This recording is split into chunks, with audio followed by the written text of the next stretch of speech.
आप सभी को श्री कृष्ण जन्माष्टमी की हार्दिक शुभकामनाएं।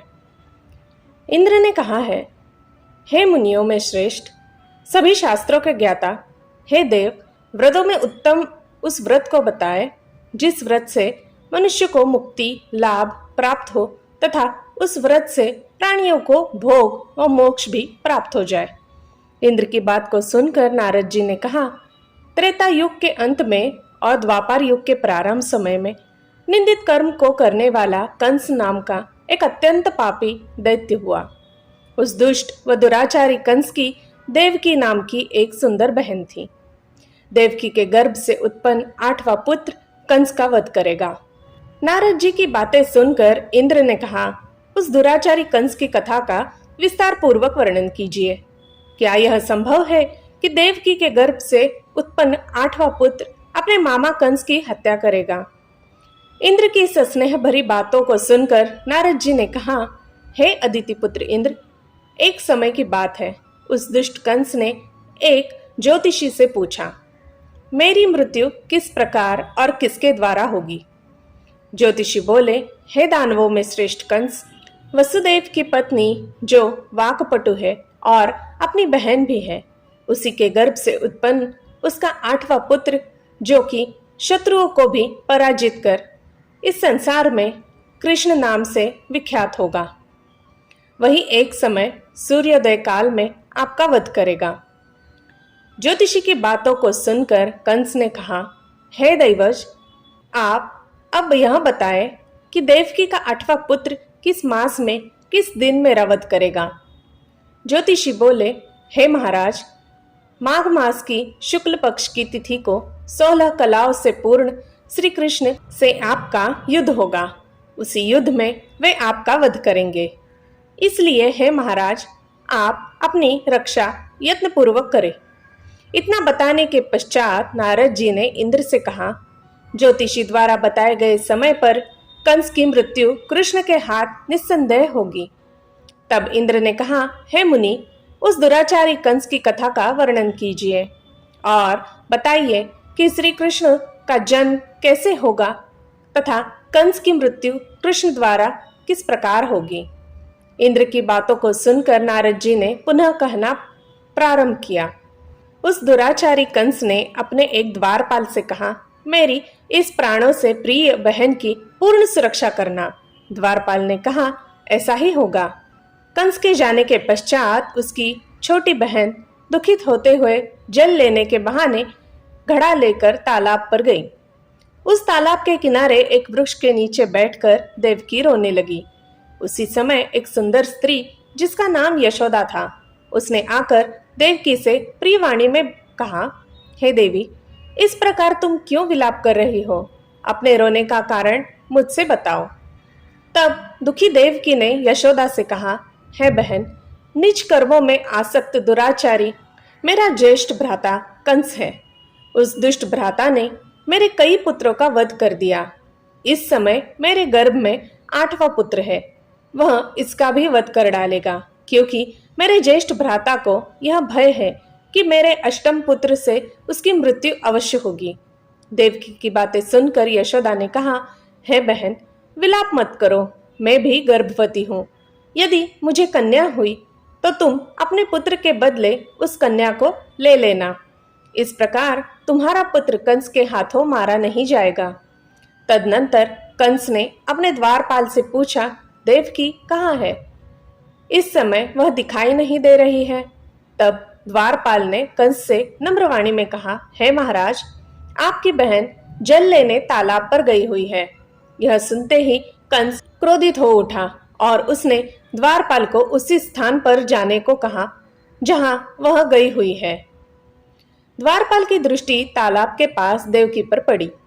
तब उसने कहा कि आप किस कारण से यहाँ आई हैं? उसकी बातें सुनकर देवकी ने कहा कि मेरे घर में जल नहीं था, मैं जल लेने जलाशय पर आई हूँ। इसके पश्चात देवकी अपने घर की ओर चली गई। कंस ने पुनः द्वारपाल से कहा कि इस घर में मेरी बहन की तो पूर्णतः रक्षा करो। अब कंस को इतना भय लगने लगा कि घर के भीतर दरवाजों में विशाल ताले बंद करवा दिए गए और दरवाजे के बाहर दैत्यों और राक्षसों को पहरेदारी के लिए नियुक्त कर दिया। कंस हर प्रकार से अपने प्राणों को बचाने के प्रयास कर रहा था। एक समय सिंह राशि के सूर्य में आकाशमंडल में जलाधारी मेघों ने अपना प्रभुत्व स्थापित किया। भादव मास की कृष्ण पक्ष की अष्टमी तिथि को घनघोर अर्धरात्रि थी। उस समय चंद्रमा भी वृष राशि में था। रोहिणी नक्षत्र बुधवार के दिन सौभाग्य योग से संयुक्त चंद्रमा के आधी रात में उदय होने पर आधी रात के उत्तर एक घड़ी जब हो जाए तो श्रुति स्मृति पुराणोक्त फल निसंदेह प्राप्त होता है। इस प्रकार बताते हुए नारद जी ने इंद्र से कहा, ऐसे विजय नामक शुभ मुहूर्त में श्री कृष्ण का जन्म हुआ और श्री कृष्ण के प्रभाव से ही उसी क्षण बंदी गृह के दरवाजे स्वयं खुल गए। द्वार पर पहरा देने वाले पहरेदार राक्षस सभी मूर्छित हो गए। देवकी ने उसी क्षण अपने पति वसुदेव से कहा, हे स्वामी, आप निद्रा का त्याग करें और मेरे इस पुत्र को गोकुल में ले जाएं। वहां इस पुत्र को नंद गोप की धर्मपत्नी यशोदा को दे दे। उस समय यमुना जी पूर्ण रूप से बाढ़ग्रस्त थी, किंतु जब वसुदेव जी बालक कृष्ण को सूप में लेकर यमुना जी को पार करने के लिए उतरे, उसी क्षण बालक के चरणों का स्पर्श होते ही यमुना जी अपने पूर्व स्थिर रूप में आ गई। किसी प्रकार वसुदेव जी गोकुल पहुंचे और नंद के घर में प्रवेश कर उन्होंने अपना पुत्र तत्काल उन्हें दे दिया और उसके बदले में उनकी कन्या ले ली। वे तत्काल वहां से वापस आकर कंस के बंदी गृह में पहुंच गए। प्रातः काल जब सभी राक्षस पहरेदार निद्रा से जागे तो कंस ने द्वारपाल से पूछा कि अब देवकी के गर्भ से क्या हुआ। इस बात का पता लगाकर मुझे बताओ। द्वारपालों ने महाराज की आज्ञा को मानते हुए कारागार में जाकर देखा तो वहां देवकी की गोद में एक कन्या थी, जिसे देखकर द्वारपालों ने कंस को सूचित किया, किंतु कंस को तो उस कन्या से भय होने लगा। अतः वह स्वयं कारागार में गया और उसने देवकी की गोद से कन्या को झपट लिया और उसे एक पत्थर की चट्टान पर पटक दिया। किंतु वह कन्या विष्णु की माया से आकाश की ओर चली गई और अंतरिक्ष में जाकर विद्युत के रूप में परिणित हो गई। उसने आकाशवाणी कर कंस से कहा कि हे दुष्ट, तुझे मारने वाला गोकुल में नंद के घर में उत्पन्न हो चुका है और उसी से तेरी मृत्यु सुनिश्चित है।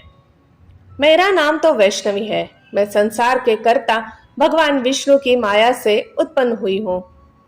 इतना कहकर वह स्वर्ग की ओर चली गई। उस आकाशवाणी को सुनकर कंस क्रोधित हो उठा। उसने नंद के घर में पूतना राक्षसी को कृष्ण का वध करने के लिए भेजा, किंतु जब वह राक्षसी कृष्ण को स्तनपान कराने लगी तो कृष्ण ने उसके स्तन से उसके प्राणों को खींच लिया और वह राक्षसी कृष्ण कृष्ण कहते हुए मृत्यु को प्राप्त हुई।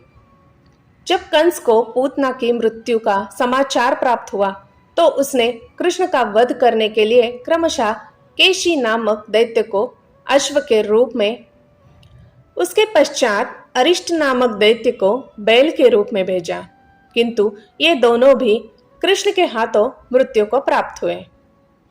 इसके पश्चात कंस ने कालाख्य नामक दैत्य को कौवे के रूप में भेजा, किंतु वह भी कृष्ण के हाथों मारा गया।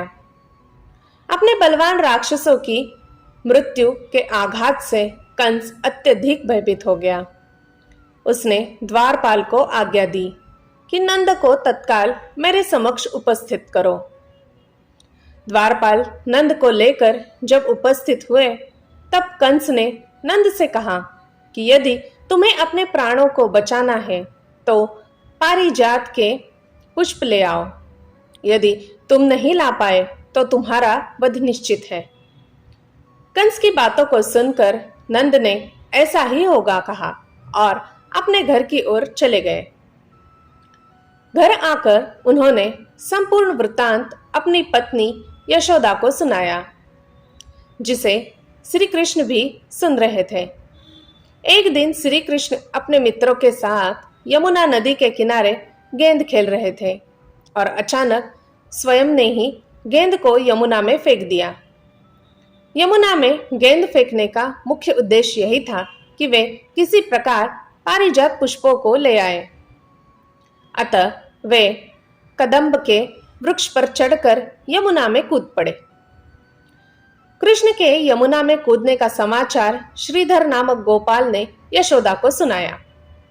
यह सुनकर यशोदा भागती हुई यमुना नदी के किनारे आ पहुंची और उसने यमुना नदी की प्रार्थना करते हुए कहा, हे यमुना, यदि मैं बालक को देखूंगी तो भाद्रपद मास की रोहिणी युक्त अष्टमी का व्रत अवश्य करूंगी, क्योंकि दया, दान, सज्जन प्राणी, ब्राह्मण कुल में जन्म, रोहिणी युक्त अष्टमी, गंगा जल, एकादशी, गया श्राद्ध और रोहिणी व्रत से सभी दुर्लभ है। हजारों अश्वमेघ यज्ञ, सहस्रों राजसी यज्ञ, दान, तीर्थ और व्रत करने से जो फल प्राप्त होता है वह सब कृष्णाष्टमी के व्रत को करने से प्राप्त हो जाता है। यह बात नारद ऋषि ने इंद्र से कही। इंद्र ने कहा, हे मुनियों में श्रेष्ठ नारद, यमुना नदी में कूदने के बाद उस बालरूपी कृष्ण ने पाताल में जाकर क्या किया, यह संपूर्ण वृत्तांत भी बताए। नारद ने कहा, हे इंद्र, पाताल में उस बालक से नागराज की पत्नी ने कहा कि तुम यहाँ क्या कर रहे हो, कहाँ से आए हो और यहाँ आने का क्या प्रयोजन है। नागपत्नी बोली, हे कृष्ण, क्या तूने द्यूत क्रीड़ा की है जिसमें अपना समस्त धन हार गया है? यदि यह बात ठीक है तो कंकड़, मुकुट और मणियों का हार लेकर अपने घर में चले जाओ, क्योंकि इस समय मेरे स्वामी शयन कर रहे हैं। यदि वे उठ गए तो वे तुम्हारा भक्षण कर जाएंगे। नागपत्नी की बातें सुनकर कृष्ण ने कहा, हे कांते, मैं किस प्रयोजन से यहाँ आया हूँ वह वृत्तांत मैं तुम्हें बताता हूँ। समझ लो, मैं कालिया नाग के मस्तक को कंस के साथ द्यूत में हार चुका हूँ और वही लेने मैं यहाँ आया हूँ। बालक कृष्ण की इस बात को सुनकर नागपत्नी अत्यंत क्रोधित हो उठी और अपने सोए हुए पति को उठाते हुए उसने कहा, हे स्वामी, आपके घर यह शत्रु आया है, अतः आप इसका हनन कीजिए। अपनी स्वामिनी की बातों को सुनकर कालिया नाग निद्रावस्था से जाग पड़ा और बालक कृष्ण से युद्ध करने लगा। इस युद्ध में कृष्ण को मूर्छा आ गई। उसी मूर्छा को दूर करने के लिए उन्होंने गरुड़ का स्मरण किया। स्मरण होते ही गरुड़ वहां आ गए। श्री कृष्ण अब गरुड़ पर चढ़कर कालिया नाग से युद्ध करने लगे और उन्होंने कालिया नाग को युद्ध में पराजित कर दिया। अब कालिया नाग ने भली भांति जान लिया कि मैं जिनसे युद्ध कर रहा हूं वे भगवान विष्णु के अवतार श्री कृष्ण हैं। अतः उन्होंने कृष्ण के चरणों में साष्टांग प्रणाम किया और पारिजात से उत्पन्न बहुत से पुष्पों को मुकुट में रखकर कृष्ण को भेंट किया। जब कृष्ण चलने को हुए तब कालिया नाग की पत्नी ने कहा, हे स्वामी, मैं कृष्ण को नहीं पहचान पाई। हे जनार्दन, मंत्र रहित, क्रिया रहित, भक्ति भाव रहित मेरी रक्षा कीजिए। हे प्रभु, मेरे स्वामी मुझे वापस दे दे। तब श्री कृष्ण ने कहा, हे सर्पिणी, दैत्यों में जो सबसे बलवान है उस कंस के सामने मैं तेरे पति को ले जाकर छोड़ दूंगा, अन्यथा तुम अपने घर को चली जाओ। जब श्री कृष्ण कालिया नाग के फन पर नृत्य करते हुए यमुना के ऊपर आ गए, तदनंतर कालिया की फुंकार से तीनों लोग कंपायमान हो गए। अब कृष्ण कंस की मथुरा नगरी को चल दिए। वहां कमल पुष्पों को देखकर यमुना के मध्यम जलाशय में वह कालिया सर्प भी चला गया। इधर कंस भी विस्मित हो गया था तथा कृष्ण प्रसन्नचित्त होकर गोकुल लौट आए। उनके गोकुल आने पर उनकी माता यशोदा ने विभिन्न प्रकार के उत्सव किए। अब इंद्र ने नारद जी से पूछा, हे महामुने, संसार के प्राणी बालक श्री कृष्ण के आने पर अत्यधिक आनंदित हुए। आखिर श्री कृष्ण ने क्या क्या चरित्र किया, वह सभी आप मुझे बताने की कृपा करें। नारद ने इंद्र से कहा, मन को हरने वाला मथुरा नगर यमुना नदी के दक्षिण भाग में स्थित है। वहां कंस का महाबलशाली भाई चाणूर रहता था। उस चाणूर से श्री कृष्ण के मल्ल युद्ध की घोषणा की गई। हे इंद्र, कृष्ण एवं चाणूर का मल्ल युद्ध अत्यंत आश्चर्यजनक था। चाणूर की अपेक्षा कृष्ण बाल रूप में थे। भेरी, शंख और मृदंग के शब्दों के साथ कंस और केशी इस युद्ध को मथुरा की जनसभा के मध्य में देख रहे थे। रंगशाला के अखाड़े में चाणूर, मुष्टिक, शल, तोशल आदि बड़े बड़े भयंकर पहलवान दंगल के लिए प्रस्तुत थे। महाराज कंस अपने बड़े बड़े नागरिकों तथा मित्रों के साथ उच्च मंच पर विराजमान था। रंगशाला में प्रवेश करते ही श्री कृष्ण ने अनायास ही धनुष को अपने बाएं हाथ से उठा लिया। पलक झपकते ही सबके सामने उसकी डोरी चढ़ा दी तथा डोरी को ऐसे खींचा कि वह धनुष भयंकर शब्द करते हुए टूट गया। धनुष की रक्षा करने वाले सारे सैनिकों को दोनों भाइयों ने ही मार गिराया। कुवलिया पीड़ का वध कर श्री कृष्ण ने उसके दोनों दांतों को उखाड़ लिया और उससे महावत एवं अनेक दुष्टों का संहार किया। कुछ सैनिक भाग खड़े हुए और महाराज कंस को सारी सूचनाएं दी।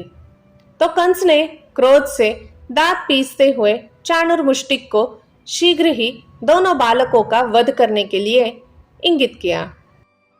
इतने में श्री कृष्ण एवं बलदेव अपने अंगों पर खून के कुछ छींटे धारण किए हुए हाथी के विशाल दांतों को अपने कंधे पर धारण कर सिंह शावक की भांति मुस्कुराते हुए अखाड़े के समीप पहुंचे। चाणूर और मुष्टिक ने उन दोनों भाइयों को मल्ल युद्ध के लिए ललकारा। नीति विचारक श्री कृष्ण ने अपने समान आयु वाले मल्लों से लड़ने की बात कही, किंतु चाणूर ने श्री कृष्ण को और मुष्टिक ने बलराम जी को बड़े दर्प से महाराज कंस का मनोरंजन करने के लिए ललकारा। श्री कृष्ण बलराम तो ऐसा चाहते ही थे। इस प्रकार मल्लयुद्ध आरंभ हो गया। वहां पर बैठी हुई पूर्व स्त्रियां उस अनीतिपूर्ण मल्ल युद्ध को देखकर वहां से उठकर चलने को उद्युक्त हो गई। श्री कृष्ण की रूप माधुरी का दर्शन कर कहने लगी, अहो, सच पूछो तो ब्रज भूमि की परम पवित्र और धन्य है। वहां परम पुरुषोत्तम मनुष्य के वेश में छिपकर रहते हैं। देवादिदेव महादेव शंकर और लक्ष्मी जी जिनके चरण कमलों की पूजा करती हैं, वे ही प्रभु वहां रंग बिरंगे पुष्पों की माला धारण कर गौओं के पीछे पीछे सखाओं और बलराम जी के साथ बांसुरी बजाते और नाना प्रकार की क्रीड़ाएं करते हुए आनंद से विचरण करते हैं। श्री कृष्ण की इस रूप मधुरिमा का आस्वाद केवल ब्रजवासियों एवं विशेषकर गोपियों के लिए ही सुलभ है। वहां के मयूर, शुक, सारी गौएं, बछड़े तथा नदियां सभी धन्य हैं।